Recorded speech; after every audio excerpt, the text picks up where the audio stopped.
ला ला ला ला ला ला ला ला।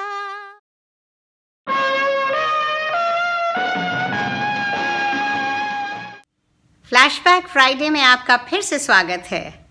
आज हम आपके लिए ऑस्कर वाइल्ड की एक कहानी लेकर आए हैं।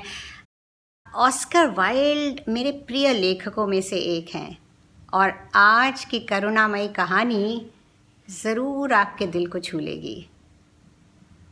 ममता, दया, बलिदान और सेल्फलेस लव की थीम से परिपूर्ण आज की कहानी है। और आज जिस दौर से हम गुज़र रहे हैं, जहाँ अक्सर इंसानों से भी इंसानियत की अपेक्षा नहीं की जा सकती है, वहाँ एक धातु की मूर्ति और एक नन्ही अबाबील इंसानियत का बखूबी सबक हमें सिखाते हैं और हमें ये सोचने पर मजबूर कर देते हैं कि असली खूबसूरती आखिर क्या है।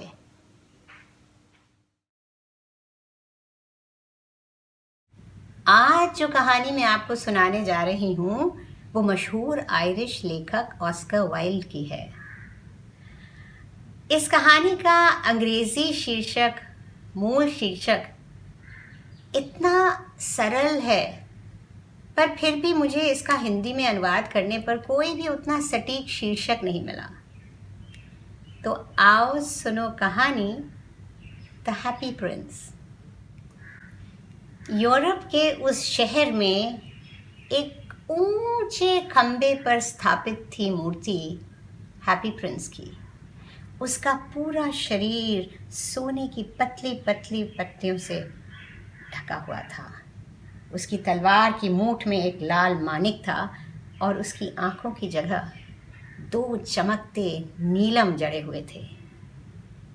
उस शहर के सभी लोग उसकी खूबसूरती की प्रशंसा करते नहीं अगाते थे। सब कहते थे वो किसी फरिश्ते की तरह लगता है।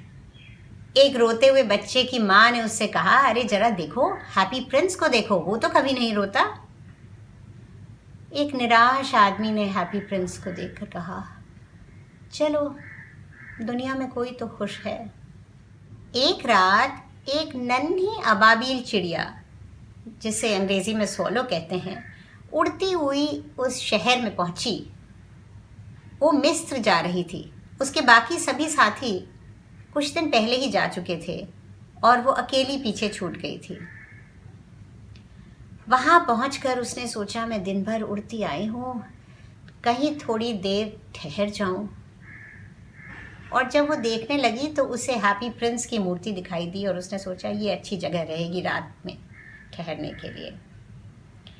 और वो आकर उसके पाँव के बीच में दुबक गई और उसने सोचा, वाह, आज तो मुझे सुनहरा बिस्तर मिला है सोने के लिए। वो अपने पंख से अपना सिर ढक के सोने ही वाली थी कि उसके ऊपर एक पानी की बूंद पड़ी अचानक। उसने चौंक कर देखा और सोचा कि बड़ी अजीब बात है, आसमान में एक भी बादल नहीं है और फिर भी बारिश। अभी वो ये सोच ही रही थी कि तब तक टप से एक और बूंद उसके ऊपर पड़ी। अब उसने तय कर लिया कि यहाँ नहीं रुकना है, क्योंकि यहाँ तो बारिश से कोई बचाव ही नहीं है। उसने अपने पंख खोले उड़ने के लिए कि तब तक एक और बूंद गिरी और उसने ऊपर देखा तो हैप्पी प्रिंस की आंखें आंसुओं से भरी हुई थी और उसके आंसू ही टप टप करके गिर रहे थे। तुम कौन हो? नन्ही अबाबील ने पूछा। मैं हैप्पी प्रिंस हूँ, मूर्ति बोली। तो फिर तुम रो क्यों रहे हो? मुझे तो भिगो ही दिया तुमने। हैप्पी प्रिंस ने एक लंबी सांस ली और बोला, जब मैं जिंदा था मेरे सीने में एक धड़कता हुआ इंसानी दिल था। मैं अपने शानदार महल में रहता था, दिन भर अपने साथियों के साथ खेलता, मौज करता और रात में नाच गाना होता। वहाँ मैं पूरे ऐशो आराम की ज़िंदगी गुजार रहा था और महल के चारों तरफ एक ऊंची दीवार थी और मैंने कभी ये जानने की कोशिश नहीं करी कि उस दीवार के परे क्या है। उस ऐशो आराम के बीच में हमेशा खुश रहता था और मेरे दरबारी मुझे हैप्पी प्रिंस बुलाते थे। मैं खुशहाली में जिया और खुशहाली में ही मरा। और फिर उन्होंने मुझे इस ऊंचे खंबे पर लाके खड़ा कर दिया जहाँ से मुझे अपने शहर की सारी बदसूरती और तमाम दुख दर्द दिखाई पड़ते हैं। तो मैं रोऊं नहीं तो क्या करूं, हालांकि अब मेरा दिल धातु का बना हुआ है। दूर वहाँ एक छोटे से घर की खिड़की से मैं देख रहा हूँ कि अंदर एक कमज़ोर औरत बैठी एक रेशमी पोशाक पर फूल सिल रही है। ये पोशाक रनिवास में किसी के लिए तैयार की जा रही है और सिलते सिलते उसके हाथ लाल पड़ गए हैं। उसकी उंगलियां सुई से छिद छिद के लाल पड़ चुकी हैं और वहीं कोने में उसका बेटा, उसका नन्हा बेटा बीमार पलंग पर छटपटा रहा है और संतरा खाने के लिए मचल रहा है। पर उसकी माँ के पास उसे नदी का पानी पिलाने के सिवाय और कुछ नहीं है। प्यारी चिड़िया, नन्ही चिड़िया, तुम मेरी तलवार की मूठ से ये मानिक निकाल कर ले जाओ और उस औरत को दे दो ताकि वो अपने बीमार बच्चे के लिए कुछ खाना ला पाए। पर मेरे दोस्त मिस्र में मेरा इंतज़ार कर रहे हैं, नन्ही चिड़िया बोली। प्यारी चिड़िया, मेरे साथ एक रात रुक जाओ और मेरा ये काम कर दो। देखो वो बच्चा कितना भूखा है और उसकी माँ कितनी दुखी है। हालांकि चिड़िया को ठंड लग रही थी, पर फिर भी उसने राजकुमार की ये बात मान ली और उसकी तलवार की मूठ का मानिक निकाल कर वो उड़ चली उस औरत की तरफ। रास्ते में वो गिरजाघर के ऊपर से उड़ी और वहाँ बने संगमरमर के फरिश्ते देखे और फिर उसने जहाज़ों की तूलों से लटकती लालटेनें देखी। उड़ते उड़ते वो उस खिड़की में पहुँची और अंदर फुदक कर उसने वो मानिक मेज़ पे रख दिया। वो औरत तब तक थक कर ऊँघ चुकी थी, उसे पता भी नहीं चला। फिर वो नन्ही चिड़िया गई और उस बीमार बच्चे के माथे के ऊपर अपने पंख फड़फड़ाने लगी जिससे उसे कुछ हवा लगे। बच्चा बड़बड़ाया, अब मुझे उतनी गर्मी नहीं लग रही है, लगता है मेरी तबीयत ठीक हो रही है। ये कह के वो गहरी नींद में सो गया। फिर वो नन्ही अबाबील उड़ के वापस राजकुमार के पास आई और बोली, बड़ी अजीब बात है, अब मुझे उतनी ठंड नहीं लग रही है। राजकुमार मुस्कुराया और बोला, क्योंकि तुमने एक भला काम किया है। चिड़िया इसके बारे में सोचने लगी और सोचते सोचते सो गई। सोचने से उसे हमेशा नींद आ जाती थी। अगले दिन वो सुबह उठी और नदी पे नहाने गई।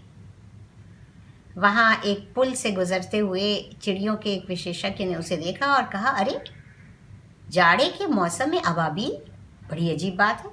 और उन्होंने वहाँ के अखबार के लिए इसके बारे में एक लेख लिखा जिसकी चर्चा खूब हुई और जिसे बहुत सराहा गया क्योंकि उसमें बहुत सारे मुश्किल शब्द थे जो ज़्यादातर लोगों को समझ ही नहीं आए थे। आज रात मैं मिस्र यानी इजिप्ट जाऊंगी, चिड़िया ने सोचा, और दिन भर वो शहर के तमाम खूबसूरत इमारतों का चक्कर लगाती रही और उन्हें निहारती रही और वहाँ जाती रही। और वहाँ की जो गौरैया थी वो उसे देखकर आपस में चहक के बोली, बड़ा शानदार मेहमान आया है हमारे शहर में।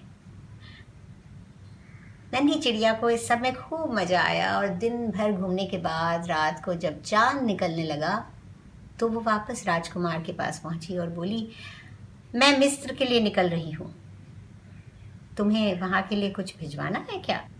नन्ही चिड़िया, प्यारी चिड़िया, क्या तुम एक रात और मेरे पास नहीं रुकोगी? पर मेरे दोस्त मेरा इंतज़ार कर रहे हैं वहाँ पर। राजकुमार बोला, वहाँ दूर एक दुछत्ती वाले कमरे में मुझे एक नौजवान दिखाई दे रहा है। उसके बाल भूरे हैं और उसकी बड़ी बड़ी आंखों में सपने हैं। उसके पास एक गिलास में मुरझाए हुए फूल लगे हैं और उसके सामने बहुत सारे कागज़ फैले हुए हैं। वो एक नाटक लिखने की कोशिश कर रहा है लेकिन ख़त्म नहीं कर पा रहा है। उसके पास ना कोई अंगीठी है तापने के लिए, ना कोई और ज़रिया गर्म रहने के लिए। वो ठंड में ठिठुर रहा है और भूख से बेहाल हो रहा है। मैं तुम्हारे पास एक रात और रुक जाती हूँ, चिड़िया बोली। क्या मैं उसे एक और मानिक दे आऊँ? राजकुमार ने कहा, मेरे पास अब और कोई मानिक नहीं है, पर मेरी आँखों में ये जो 2 नीलम लगे हैं ये बहुत कीमती हैं और 1000 साल पहले भारत से लाए गए थे। तुम इनमें से एक निकाल कर उस नौजवान को दे आओ। चिड़िया बोली, मैं ऐसा नहीं कर सकती, और वो रोने लगी। राजकुमार ने कहा, जैसा मैं कहता हूँ वैसा ही करो। तो चिड़िया ने राजकुमार की आँख का एक नीलम निकाला और उड़ चली उस नौजवान के दुछत्ती वाले कमरे की तरफ। वो कमरे में आसानी से घुस गई क्योंकि वहाँ पर छत में एक छेद था। वहाँ से घुसकर उसकी मेज पर पहुँची। नौजवान अपने सर अपने हाथ से पकड़ के बैठा हुआ था, इसलिए उसे पता भी नहीं चला कि एक चिड़िया उसके कमरे में आई है। और जब उसने सर उठाकर देखा तो पाया कि मुरझाए फूलों के पास एक बेशकीमती नीलम पड़ा हुआ था। उसने कहा, लगता है मेरा काम लोगों को पसंद आ रहा है। ये मेरे किसी चाहने वाले ने मेरे लिए भेजा है। और वो खुश होकर दोबारा नाटक लिखने लग गया। अगले पूरे दिन चिड़िया बंदरगाह पर मंडराती रही और वहाँ जहाज़ों पर सामान लदता हुआ देखती रही। उसने वहाँ ज़ोर से चिल्ला के कहा, आज मैं मिस्र जाऊंगी अपने दोस्तों के पास। उसकी इस आवाज़ को किसी ने नहीं सुना। दिन भर घूमने के बाद जब चांद ऊपर आया तो वो वापस राजकुमार के पास पहुंची और उसने राजकुमार से कहा, मैं तुमसे विदा लेने आई हूँ। राजकुमार ने कहा, प्यारी चिड़िया, नन्ही चिड़िया, क्या तुम एक रात और मेरे पास नहीं रुकोगी? चिड़िया ने कहा, यहाँ ठंड बढ़ रही है, मिस्र में गुनगुनी धूप होगी, मुझे वहाँ जाना ही होगा राजकुमार, पर मैं तुम्हें कभी नहीं भूलूंगी। और बसंत में जब लौटूंगी तो तुम्हारे लिए 2 खूबसूरत नगीने लेकर आऊंगी, जो नगीने तुमने दे दिए उनकी जगह लगाने के लिए। राजकुमार ने कहा, वहाँ नीचे चौराहे पर मैं देख रहा हूँ एक कमज़ोर सी लड़की खड़ी कांप रही है। वो माचिसें बेचती है, मगर उसकी माचिसें नाली में गिरकर भीग चुकी हैं। अब वो अगर अपने पिता के पास बिना पैसों के जाएगी तो उसे बहुत मार पड़ेगी। तुम मेरी आँख का ये दूसरा नीलम निकाल कर उस लड़की को दे आओ, प्यारी चिड़िया। चिड़िया ने कहा, नहीं, मैं तुम्हारे पास एक रात और रुकूंगी राजकुमार, लेकिन मैं तुम्हारी दूसरी आँख नहीं निकाल सकती, नहीं तो तुम अंधे हो जाओगे। राजकुमार ने कहा, जैसा मैं कहता हूँ वैसा ही करो। तो चिड़िया ने राजकुमार की दूसरी आँख भी निकाली और वो नीलम ले जाके उस लड़की के हाथ में दे दिया। कितना सुंदर शीशे का टुकड़ा, लड़की खिलखिलाई और खुशी खुशी घर भाग गई। नन्ही चिड़िया उड़कर वापस राजकुमार के पास पहुंची और बोली, तुम अब देख नहीं सकते राजकुमार, इसलिए मैं हमेशा तुम्हारे पास रहूंगी। राजकुमार ने कहा, नहीं नहीं नन्ही चिड़िया, तुम्हें मिस्र जाना है। चिड़िया बोली, नहीं, मैं यहीं रहूंगी। और राजकुमार के पैरों के बीच दुबक कर सो गई। अगले पूरे दिन वो राजकुमार के कंधों पर बैठी उसे दूर दूर के देशों की कहानियाँ बताती रही, सुनाती रही कि उसने वहाँ क्या क्या देखा, क्योंकि हर साल जाड़े में वो कई हज़ार किलोमीटर उड़ के मिस्र जाती थी और बसंत में फिर वापस यूरोप लौटती थी। उसने राजकुमार को लाल आइबिस चिड़ियों के बारे में बताया जो नील नदी के किनारे कतार में खड़े होकर नन्ही नन्ही मछलियों का शिकार करती थी। स्फिंक्स के बारे में बताया जिसकी उम्र उतनी ही थी जितनी दुनिया की और जो सब कुछ जानता था। उन सौदागरों के बारे में बताया जो अपने ऊँटों पर सामान लादे धीरे धीरे उनके साथ चलते जाते थे। उस बड़े से हरे सांप के बारे में बताया जो खजूर के पेड़ में रहता था, और उन पिग्मी लोगों के बारे में बताया जो एक बड़ी सी झील के बड़े बड़े पत्तों पर रहते थे और तितलियों का शिकार करते थे। राजकुमार ने सब सुना और फिर बोला, प्यारी चिड़िया, तुमने मुझे तरह तरह की हैरत अंगेज़ चीज़ों के बारे में बताया, पर दुनिया में इंसान के दुख और कष्ट से ज़्यादा हैरत अंगेज़ कुछ नहीं है। मेरे शहर के ऊपर उड़ान भरो प्यारी चिड़िया, और मुझे बताओ कि तुम्हें क्या दिखाई पड़ता है।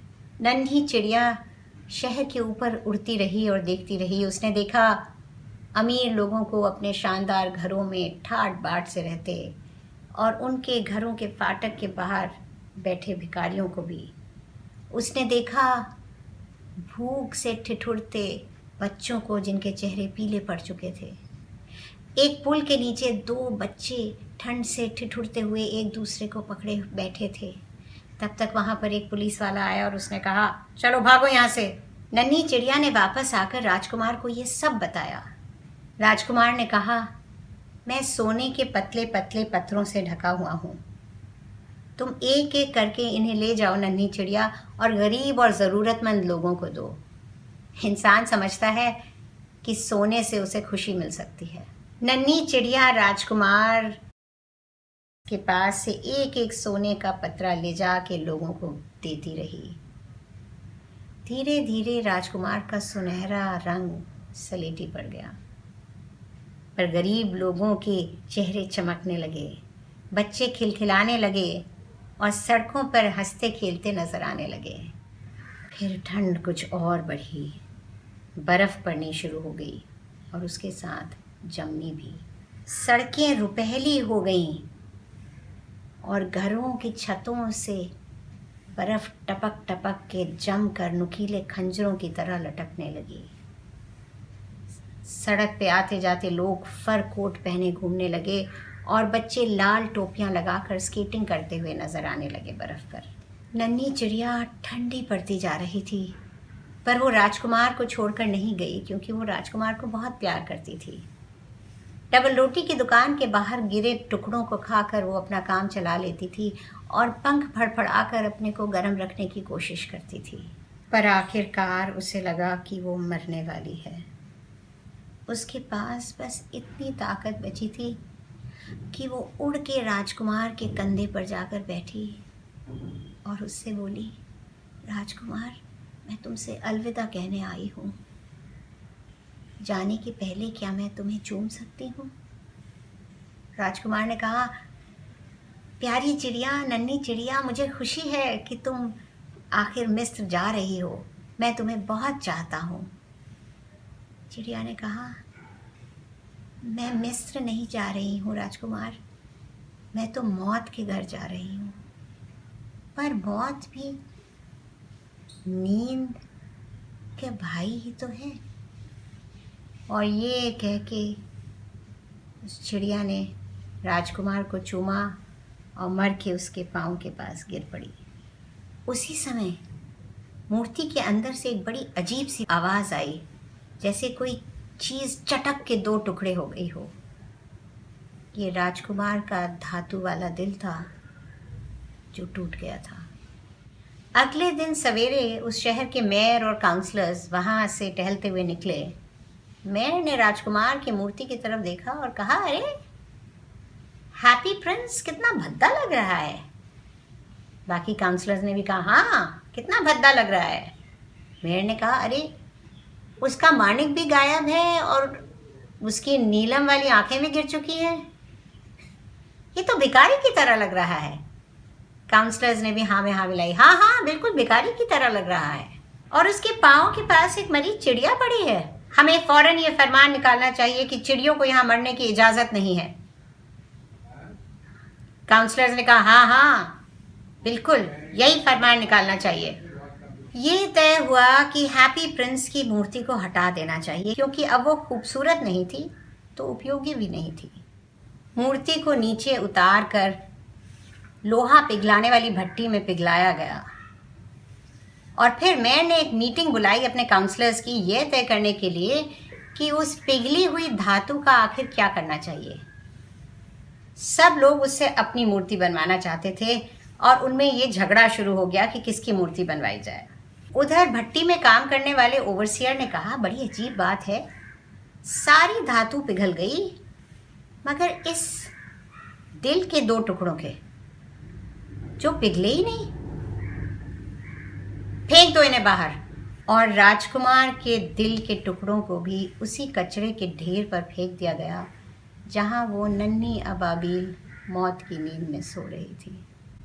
भगवान ने अपने फरिश्ते से कहा कि जाओ और मुझे उस शहर की 2 सबसे कीमती चीज़ें ला कर दो।